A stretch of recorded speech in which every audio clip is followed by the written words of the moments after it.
Mr. Romney, thank you for being on our show tonight. It is a pleasure to have you.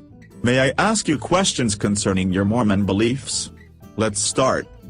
Do women in your church have to be moral, to be members in good standing?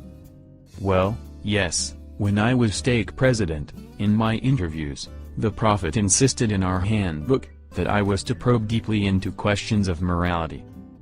That meant that I had to ask young girls and married women if they masturbated, how many times, when, etc., and then decide if I should issue them temple approval. You really asked those questions to young girls?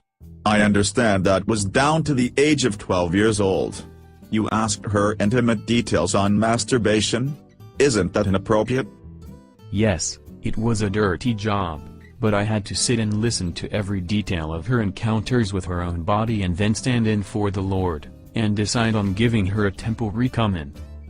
What kinds of questions does your church, and you position in that church, allow you to ask, and were you alone with them? I heard that you were. No parents allowed. Well, how often she masturbates, does she use her hands only and/or vibrator, or dildo, and other details as needed for me to get a very clear picture of her problems of self-abuse. Mr. Romney, I'm outraged that you did this over and over to young girls and boys. Don't you ask 12-year-old girls about vibrators and dildos? Unbelievable. Sounds sick and insane.